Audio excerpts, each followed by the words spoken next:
You've done everything right. You listen, you hold space, you don't raise your voice, you care, you're a good man.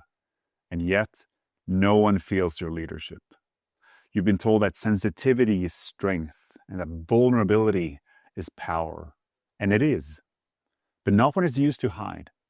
Not when it becomes a shield against your own fire.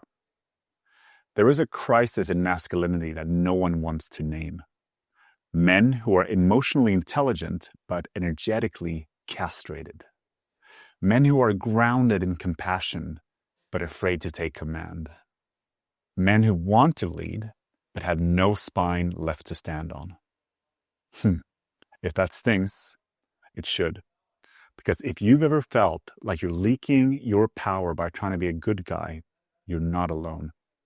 This episode is not about going alpha. It's not about domination. It's about remembering the part of you that knows how to lead. Without apology, without collapsing, without needing permission.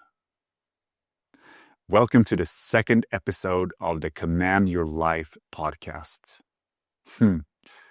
I'm Fabian Bolin, co-founder of Seoul, and for the past decade, I've worked with more than 150 men, founders, executives, elite athletes in the field of personal development, entrepreneurship, leadership, and life mastery. My own path has taken me from the world of investment banking to working in the film industry, and then transitioning into entrepreneurship focused on personal development. In this podcast, I will share the exact strategies I use with my clients so you can apply them directly in your own life. By the end of this conversation, you'll know exactly why your leadership doesn't land, and you'll walk away with practical tools for how to reclaim your energy, spine, and presence that command respect without force. Let's go. What is leadership? I remember growing up, I was always confused as to the actual meaning of leadership. I used to think about, well, a leader is someone who runs a business or is a politician. And I remember feeling quite intimidated by the whole word. Sometimes people would come to me and say, you have these leadership qualities or you have leadership attributes. I used to smile and nod, but deep down I was afraid of it. I was afraid of the word because I didn't feel like a leader. No one gave me any way to practice leadership in myself, in my upbringing, or in my surroundings when I grew up. And this leadership is really one of the key points for humanity to evolve in order for us to steer in the right direction. I think we can attribute a lot of the state of the world right now to a lack of mature leadership. But when we say that, it's easy to think, well, they are not doing it right. So they are not good enough leaders. In reality, we all need to look within because leadership happens everywhere in your life. You're a leader, first of all, of yourself. You're a leader of your family. You're a leader in your community, at your workplace. You're a leader in your society. And further, you might be a leader in your company and a politician. But you see that leadership is something that is asked of all of us, not only men, also women, to really step into our highest form of leadership and steer the ship in the right direction again. At Seoul, we define leadership in 3 ways. First, you have to learn how to lead yourself, which equates, first of all, mapping what your life looked like, getting an exact overview. These are the areas that are going well. These are the areas that are not going so well. So we call them my level 10 problems. Once you have your level 10 problems, you check, okay, where am I putting my energy? I usually take my clients through an exercise in the beginning of just show me your schedule. What's your weekly schedule look like? What time are you putting to the different things? And it's easy to see how much energy a person is then spending towards his real problems. and how much he's avoiding them. And in reality, often the case is that we usually spend level 2 effort on our level 10 problems and level 10 effort on level 2 problems. That's why we're never getting out of this loop of suffering that we're in. Take the example of a guy who's like super shredded, like very ripped, super buff, hits the gym 10 hours a week, 20 hours a week. Probably not 20, but at least 10 to 15 hours a week, 2 hours a day. A guy that at the same time, so that you can say that his physical build problem is probably in the range of a level 2 problem. The same guy might be broke, not have a purpose, and have a difficulty in his relationship. Yet you don't see him spending time there. What I usually try and say to these guys is, okay, what if you drop down on your weekly time at the gym from 15 hours to, say, 1 hour per day? All of a sudden, you gain 7 hours, and you can put those 7 hours towards your level 10 problems, your family or your relationship, or stepping out of poverty, for instance. And that's how we roll. That's how we work. To gain clarity and focus in order to take massive action. And then once you've learned how to lead yourself, you step into the next part, which is learning how to lead others. Because when you lead yourself, you're capable. And often what happens is there's this mysterious flow in the universe that once you're ready, life will ask leadership of you. Life will begin to request that you step into your leadership. And leading others come in 2 ways. First, it's about receptive leadership, meaning learning to lead from the aspect of listening. So listening, making a person feel seen, heard, and understood. So imagine receptivity. It's like embracing leadership by allowing. So you listen, you reflect, and you make a person trust you. And that is the foundation in order to be able to actually lead the person and suggest this is where we go, which then is the directive leadership. Directive leadership means that you unleash your inner commander and you begin to call the shots and say, okay, I see this, I've listened to you now, I understand the picture, this is where we need to go. We are looking here, we should be looking here. So through this process, you can create deep transformation in people and also reach the goals that you have in your vision. And that is leadership. And now for this episode, what I'm going to be talking about is the lack of masculine edge in leadership, and especially now in male leadership. To go in briefly and talk about feminine and masculine qualities or feminine and masculine energies, just to set the broad macro perspective. We're going to be deep diving later down in the episode into these topics. But masculine energy and feminine energy resides in both men and women. Men tend to, not always, but tend to have more masculine energy and less feminine energy, and women tend to, not always, have more feminine energy and less masculine energy. Now, the feminine energy, the feminine principle in all of us is the part of us that is focused on being. That part of us enjoys being seen and receiving. This is the part of us that is less focused on the I, rather focused on the we. So less self-centered, doesn't actually have a concept of self, the feminine energy. And also more focused than on the immaterial, the things that cannot be measured and seen. And then you have the masculine quality or energy. It's more focused on doing. The material world.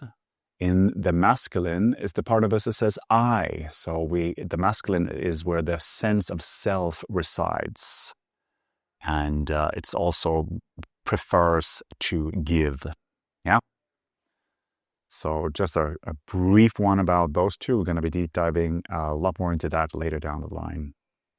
And today we have a society where we have lost much of the masculine edge of our leadership.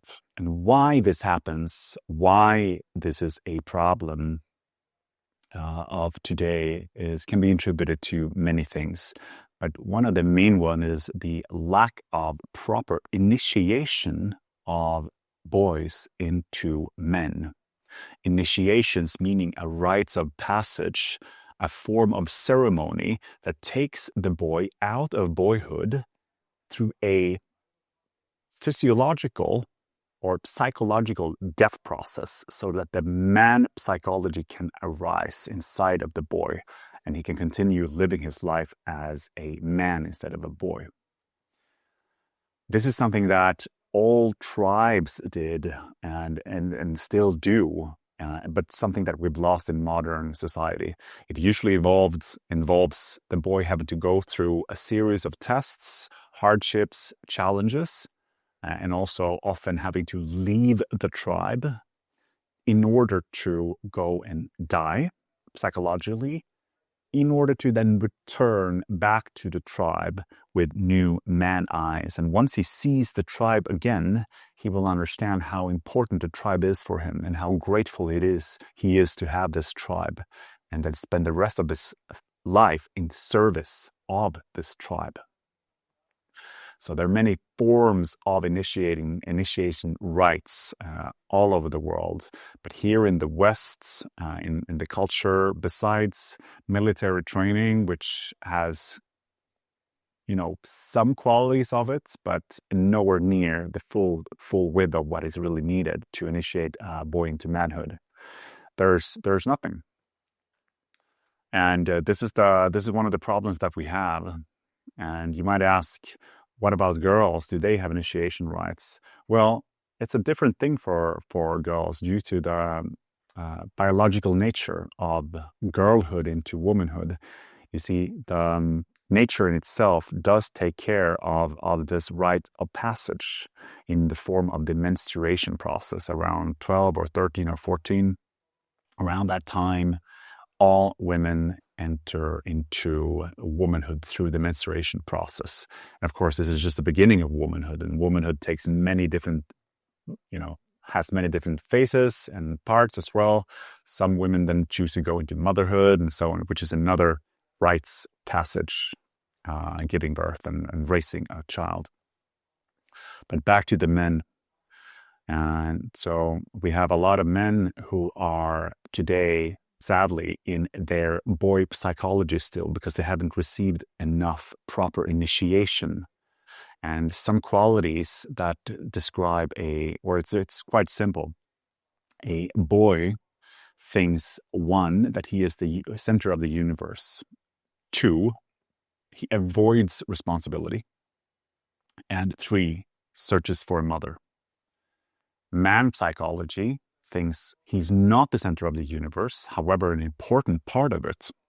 He searches for responsibility and knows that responsibility is the highest form of life there is.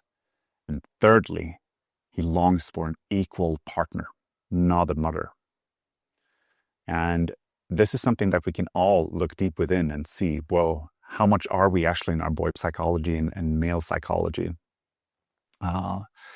I'm sure many of you male listeners here can relate to one time or the other when if you've been in a partnership where you positioned your partner actually as your mother, or how many times you have searched and longed for comforts, avoided responsibility, taking the easy way out, and last but not least, to how often you have thought about yourself as the middle point that everything circles around. And if you are in a relationship, if you have your boy psychology, you're going to see quite a lot of different results of that. You're going to be having a difficulty leading properly in your life, leading your family, your friends, your businesses, if you're a founder, leading in your relationship, in your partnership. You're going to have a difficulty to assert yourself when you're speaking, because there will be a part of you which doesn't really believe in themselves still. You're going to have a problem setting boundaries, and you're going to have a difficulty accessing your real power. So this is really important that we go down and do this work to the best of our ability. So that's one of the reasons. And the second reason is the current confusion as to what it means to be a man. And if you look at the scenario and the landscape today, you have quite loud voices right now. You have on the one side, you have your guys literally screaming about male power, talking about women in a derogatory way, that women should be treated as slaves, and that they are, it's all about the material riches. Yeah. And that kind of hyper-masculine approach. And then on the other hand, you have a voice that says that men should be unmanly and go into a very soft approach. It's all about this flowy state where you are very soft, likable, and you talk about non-duality. And this is something that I hear a lot in this space, especially having worked. When I first came into the personal development space, I was met with all of these words, it's like, that's the soul of the self. It's all about abundance. It's all about surrendering to the process. It's all about sharing, being love, and all of those, very beautiful qualities. And I felt myself being lured in also and attracted by these words. Like, yeah, that sounds amazing. To just relax and enjoy and just flow with whatever it is and be very fluid. But after a while of this, and after a while of learning about these concepts, I found myself losing a lot of my own power. Many of those qualities that they talk about in the field of personal development are geared towards women. And the reason why is because looking at people who are doing the work, doing deep personal development work, 80% right now are still women. So it's not strange that the majority of services out there and ceremonies have been colored by a female psyche. It's built by or for or both women. So as a man walking into this, it's very easy to get drawn into it and like, okay. I need to dissolve the self. I need to become, but if you remember, the self resides in the masculinity. So as a man, your journey is not to unbecome who you are. It's actually to become who you are. Through a journey of hardships in life, through going through life and through taking on many different challenges, falling down, stepping up again, falling down and stepping up again. And through this, you're molded into your highest version of yourself. So you become who you are, a person who can really say, I, who really has an ego, who are very assertive, who knows who he is. That's the journey of a man. And the journey of a woman, on the other hand, then is to unbecome, to more and more learn to let go of many of the identities and the sense of self. And once she does that enough, she will realize her true power, which is the feminine, receptive, soft power. More on that later down the line. And the third reason, which I don't believe we talk about enough, or actually talk about at all, is the weight of the guilt that I certainly feel, and I believe most men feel, both the guilt and the shame for not solving the problems of the world, for not stepping up and protecting our families and the women and the children, those we are meant to defend and protect. You see, we can all pretend like we are doing such great things. We can have all of these, like, I work with this thing right now, and it's such a noble cause, and I'm working on myself, and I'm doing the best. But are we really? So look at the world today. Look around you. Look at the state of the world. and what we're seeing out there. We have wars happening everywhere. We have toxins everywhere in the food chain. We have more and more disconnection. I don't need to remind you of everything that is happening right now in the world.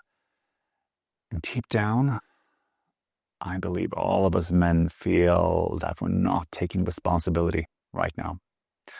And there's a lot of shame there, a lot of shame and guilt for not solving this thing once and for all.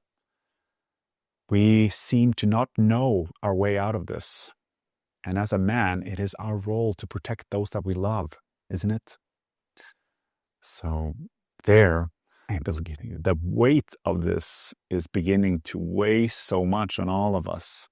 And we can pretend like we don't feel it. But we can pretend that we are successful in our lives. But as long as the state of the world is the way it is, we have all failed. All of us, and especially men. As long as we have fixed this, you can be successful in your life. You can have material wealth. You can have a great relationship with your family and all of this. But as long as the state of the world is the way it is, you're not a winner. You've failed.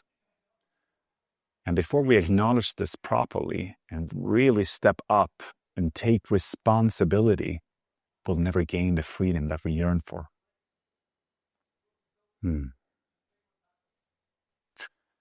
Which is also one of the reasons I believe that testosterone levels has been on the decline for now, on an average, 1% per year since the 1980s. Meaning me as a male today, I have half the testosterone level of a male same age as me in the 80s. So we've now looked at the main problem, look at the macro perspectives, now going in micro. So how will this play out in you? And the easiest way to see that you have lost your masculine edge is to look at the 4 enemies that a man must conquer through life. And they are comfort, lust, people-pleasing, and fear of death. And beginning with comfort, how much are you right now avoiding your responsibility? How much are you avoiding to step into what you know you should be stepping into? How much are you avoiding taking full leadership in your life? Going where it's uncomfortable, leaning into the resistance. The second one is lust. How much are you falling for the seduction of different lustful activities, be it alcohol, sex, drugs, nicotine, food substances, all the different ways that you can enjoy pleasure. And thirdly, you have your people-pleasing. And here, perhaps more than anything, you can see whether you've lost your masculine edge. How keen are you to, and how much are you overriding your own truth in order to save the peace? That's really what it is. Often going out and speaking the truth, what we really feel and what we think really matters, will come with resistance from your surroundings. And if you're a people pleaser, you will know that you tend to avoid those questions. Keep the peace, right? And last but not least, the fear of death. It's probably one of the most difficult ones to see, because I believe the fear of death in human beings is so big that we can't even see it. Because if we took away the fear of death, it would be like taking away all that we have created in this world. I see the whole world as an expression of the fear of death, and it's also how we as a species survived. We had to be afraid of death. But how does fear of death play out in your life? Well, fear of death will be making you avoidant to take the real necessary risks that you have to take to go forward in life. You will avoid anything that you are afraid of due to the fear of the consequences. So these are the 4 things that I see are the main causes in you, which is a proof or highlights if you have lost your masculine edge. So again, you're comfort seeking, lust seeking, people pleaser, and you have a big fear of death. So what is then some ways to start practicing and honing in on your masculine edge once again? If you are, like me, a person that is keen to step into your highest form of leadership, to become the highest version of yourself, and you're a man, then this is the path you must take. This is the path you have to go down. And I call them the 4 ways of building male power. The first one is to begin practicing assertiveness. Being assertive is one of the most masculine traits and qualities there is. To assert yourself in conversations. And it's not just about how and what you say, but it's how you say it. What is your bodily posture? So practice actually speaking from a place of that whatever I say matters. What I say deserves to be heard. Lean forward. Practice that type of assertiveness, and you're going to notice in the beginning that it's something that if you're not used to it, you will not like and you will want to avoid it. But practice really makes perfect here. And the second one is to set boundaries for yourself. Learn how to say, first of all, learn where your boundaries are. Many people today don't know where their boundaries are because they're so used to being run over or basically having their boundaries being trespassed and crossed over and over again. So learn how to set your boundaries by learning how to say no. This is how far I want to take this. This is where my non-negotiables are. A really good practice that you can do, especially if you're in a partnership, and we're going to dive deep into relationship work, sexual polarity, and all those things later down the line. But a good exercise to set with your partner, or really any friend, but partner is perhaps one of the most useful to do this with, is what are my non-negotiables?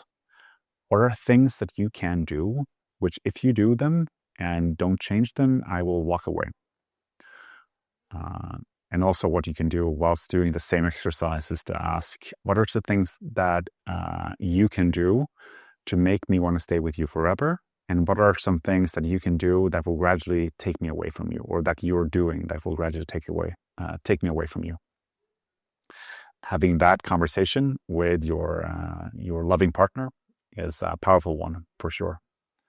You can also expect some tension if not done properly. So make sure you're in the right space when doing it.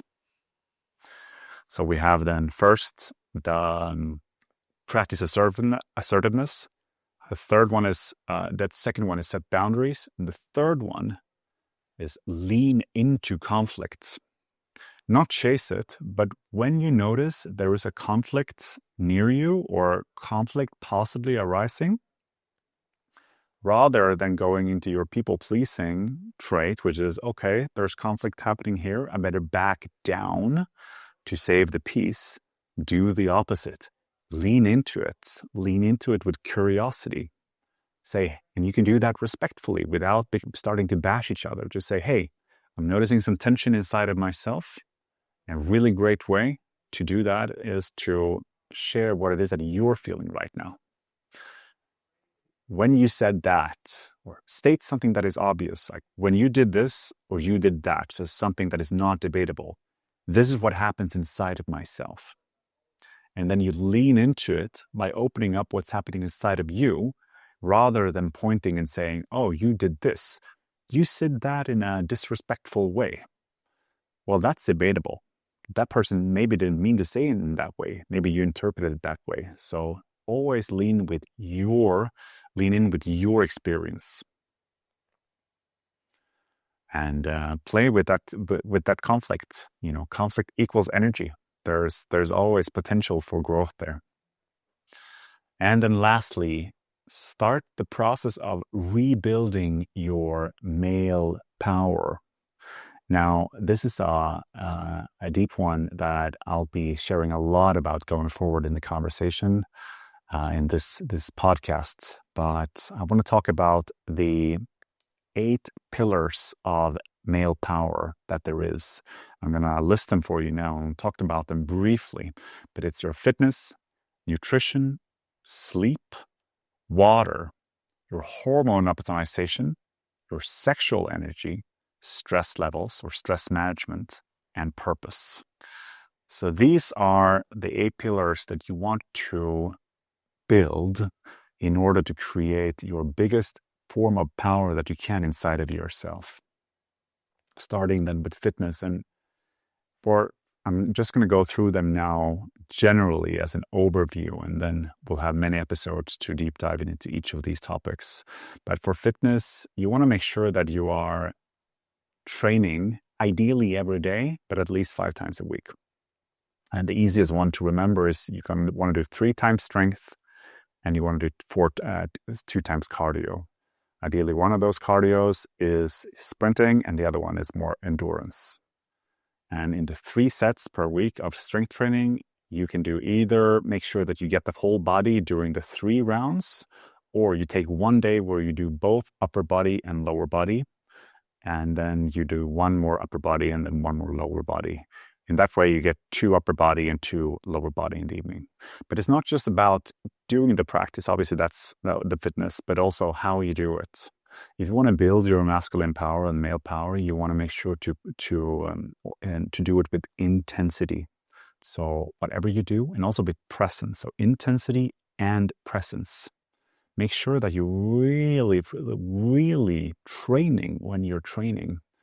And a good tip that you should look into is to try and lift weights with your eyes closed.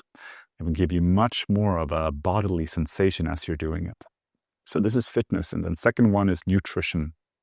I mean, the nutrition world is massive. There are a lot of things here we can talk about. But in general, as a man, you want to make sure to dial in your animal-based protein. I don't want to go too much into this because it can be debated.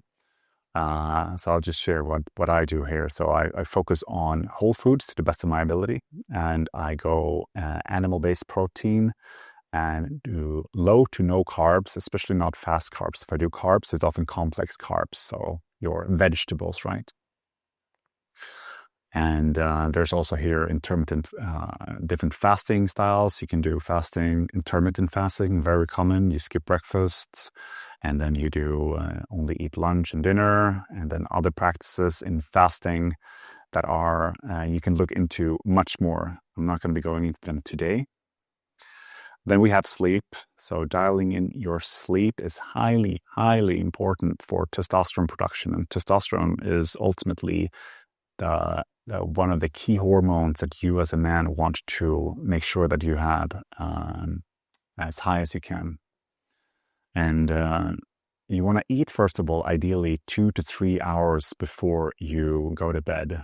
Ideally 3, but at least 2 hours, because in that way you'll have enough time to have digested the food, so that when you actually go to bed, the body will not have to focus on food digestion, but actually can do the things that it's supposed to do during the night, detoxing and working through the different systems.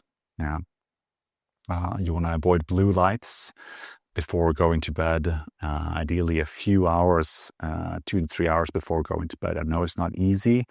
A couple of tips that I use is I've created this red tint on I could show it to you actually. I had this red tint option on my iPhone. Let me show you exactly. So this is what it looks like. So whenever in the evenings, and you can also, I haven't done that yet, but you can also set that on a timer. So you create a red tint, and it basically takes away most of your blue lights. Of course, you have your TV and other things you might be watching. So another way is to get some blue light blocking glasses. Very powerful. And you want to get at least 7.5 hours of sleep. That's for the great majority of people. There's very few that need less, but the great majority of us need at least 7.5 hours.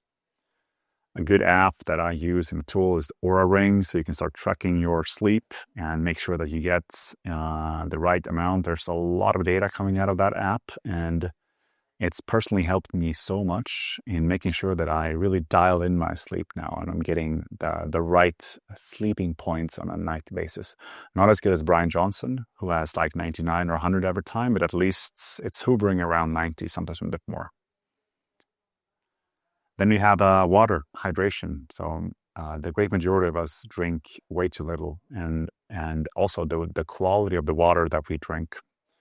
I have quite recently actually upped my drinking game towards now I aim for a gallon per day, which is in European measures about 3.7 liters, 3.8, which is about twice what is usually recommended. You're 2 liters a day or 1 gallon a day. No, not 1 gallon a day. I don't know what it is in American language, but 2 liters a day is very common in the European world. But yeah, as a man, you want to double that up. And also the quality of your water. That there are many things that you can do today. So there's reverse osmosis you can look into, which is a way to filter. Other ways is you can distill your water. You can buy a water distiller system and a water filtering machine, or just you can a tap water filter. It's like a plastic container that you pull your tap water in and it goes through a filter. It doesn't take away all the hormones and all the other shit in there, but at least it does something. So look into your water quality. And then we have the hormone optimization. And this has been a big one for me personally. So one of my biggest journeys over the years, ever since going through cancer, was to work with my sexual energy. So I noticed 10 years ago, I was diagnosed with acute lymphoblastic leukemia, so aggressive form of blood cancer, and I had to go through 900 days of chemotherapy. And all of that chemotherapy, whilst it made sure that I didn't die, it also caused a lot of negative consequences, especially a lot of imbalances in my system. So I've been spending a long time, the last 10 years, basically recovering from that process. And one of the things that went out or became, much less reliable was my sexual energy. This is an episode in itself that I'll be sharing a lot more about later down the line. But I've studied a lot when it comes to hormone balances, and there's 10 hormones that you as a man want to make sure that you have dialed in, and you want to keep track of them. They're total testosterone, free testosterone, DHT, E2, LH, FSH, SHBG, prolactin, DHEAS, and cortisol. So these are the 10, and I usually go and get my hormone panel checked. You can go and take a blood sample and go and get them checked. And then on a regular basis, every 3 months or every 6 months at least, making sure that you have them dialed in. And if you don't, there will be a lot of guidance on how to dial them in. Also, when you're checking your hormones, don't go and look for the because normally these lab places, they will show you where you are in the reference interval. But remember what I said, that total testosterone has dropped on average 1% per year since the 80s, meaning that what we're looking at right now is the fact that all of us have gone down. So you ideally want to look for total, more of an optimized testosterone level for where you are at, which is not the same as a reference interval. As an example, you want to have your total testosterone at between 30 to 35 nmol per liter. But the reference interval goes right now to 20-25, or I think 25 is considered very high. So you see how far off we are at the moment. Yeah. And then you have your sex energy, and this one is really one of the most important ones for us men to think about. Our drive, our hunger, our sexual powers can really be equal to our power as men. The higher our sexual drive is, obviously, and that we can control it, the more powerful we will become in all aspects of life, our businesses, our work, our friendships. And there are many tips and tricks on how to work with it. But the first one is to stop ejaculating. So ejaculation, and when a man ejaculates, he loses a lot of energy because the cost of reproducing the semen is really one of the highest costs there is. It's like recreating life, basically. So for 3 days, you will feel the effect of one ejaculation. And also what happens when you ejaculate is that the body produces prolactin, which will initially make us feel like, amazing, I'm so satisfied, will pretty soon go into loss of drive and loss of willingness to do anything. So start to practice retaining your semen. And there's also a practice that I can highly suggest that you look into, which is edging. So you masturbate, and when you masturbate, you bring yourself up towards ejaculation, but not all the way. So you go from 0 to 70 or 80%, and then back down, and then up to say 60 or 70 or 80%, and then back down. So in this way, you're actually building sexual energy. And practice edging on a daily basis will be a very powerful source for you to build more sexual fire. And then we have pornography and the damage that pornography does. So easiest one is that I can say is just skip it completely. Don't watch it. The amount of damage it does to our dopaminic reward system is enormous. And it's sad to see how many men today have lost their erection power and their ability to become sexually aroused due to the amount of pornography that most men watch today. And the last one I want to talk about is Kegel exercises. So Kegel exercises and also reverse Kegel exercises is another way to build your sexual power. A Kegel exercise, is easiest explain as you are clenching your way from peeing and pooing at the same time. So you are tensing your muscles. Imagine that you're peeing and you wanted to stop peeing, or imagine that you're pooing and that you wanted to stop pooing. So you hold yourself. That is a Kegel exercise. And you tense that, and in the same way, then you can do the reverse. Imagine that you wanted to strengthen the pee when you're peeing, or poo. So that's the reverse Kegel. So tense and reverse, tense and reverse. And by practicing that muscle, you will start to gain a lot of power sexually.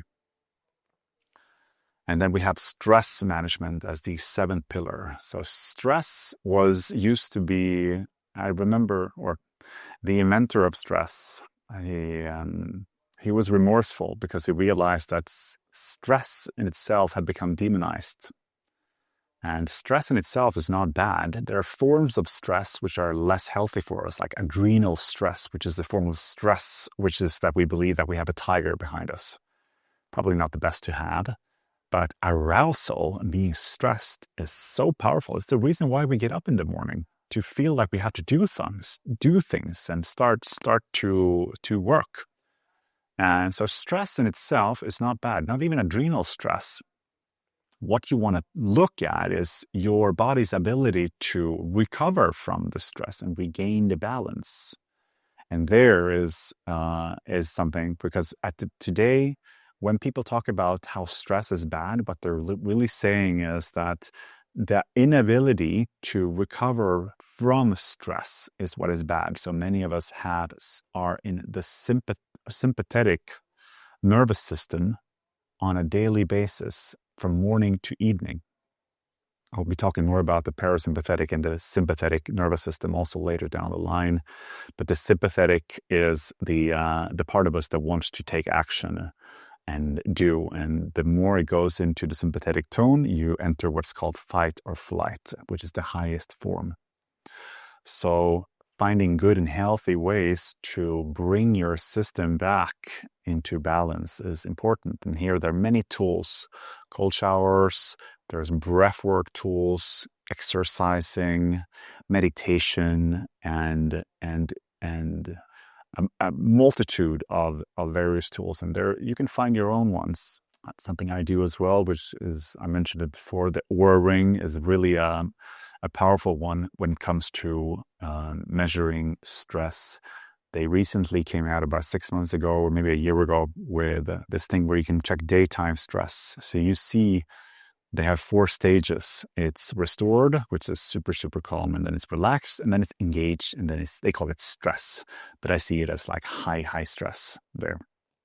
And then you can see how where you and they measure it through the HRV, the heart rate variability, which is a measure that's very popular in biohacking.